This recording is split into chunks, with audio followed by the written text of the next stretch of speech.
What is up, guys? I'm here. It's David here, back here with another video. I'm doing a video on my transitioning to walking with cerebral palsy. So y'all are wondering how how did I get to the point where I was able to walk despite having cerebral palsy? So if you go 20 years back, I began in a wheelchair. I was told by doctors I wouldn't be able to walk. Um, Luckily, with advances in technology, I had my leg surgery done, and I think it was when I was like 8 years old, in about 3 months, I took my first steps inside a Foot Locker.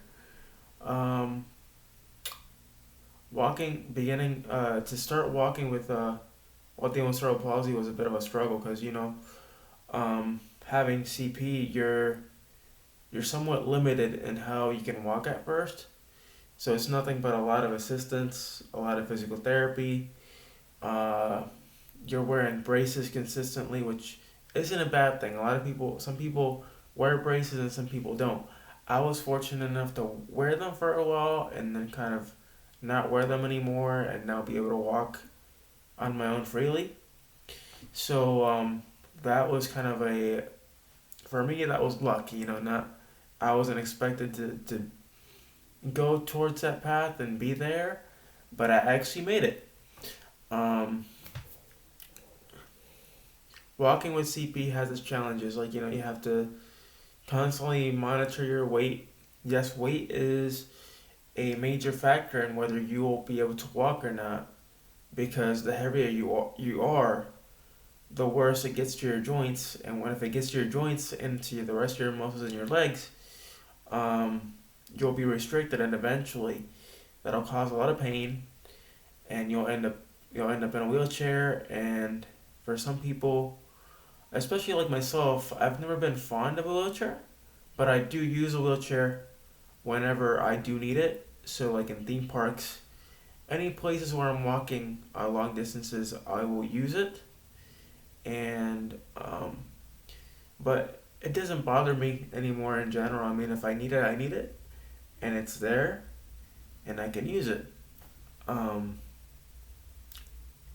when I first began walking, I did start using a walker. It was a little intimidating at first because you're surrounded by a lot of able-bodied people that don't have. Well, I was surrounded by a lot of able-bodied people when I was younger that didn't have the disability that I had, so I had to kind of adapt.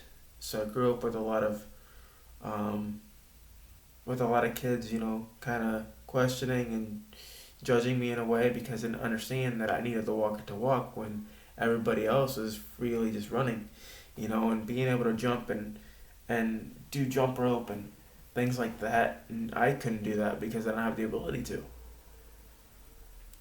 But over time, I kind of learned to embrace it and learn to educate other kids that just because I'm a walker or I'm in a wheelchair, I'm still the same person.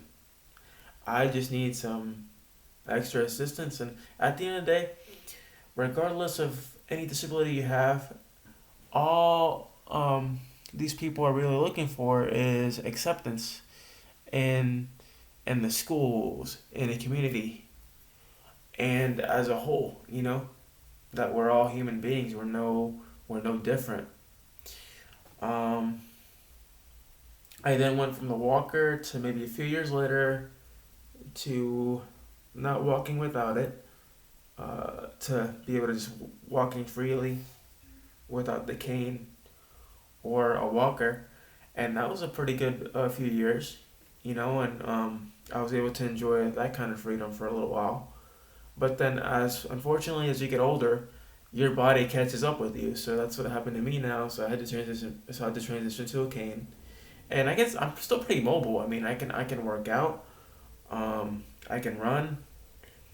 I can do things physically as normal as I can. With a couple limitations, but I can get it done, and it's never been an issue. Um, I definitely enjoy being able to move, and I'm blessed with what I have, and I've learned to accept what I have, and it's always so important to have that. Um, Walking with CP can be a challenge, but there's always ways to come around it.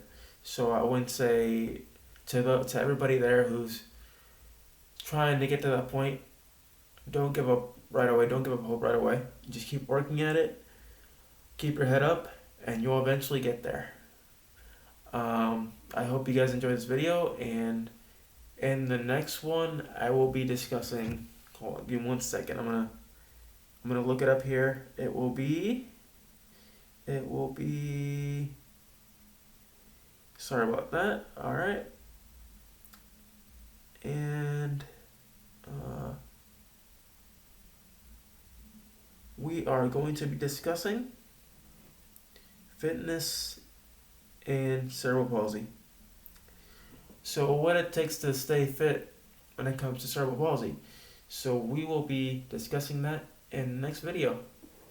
So, thank you guys for watching, and I will see you soon. And if I can do it, so can you.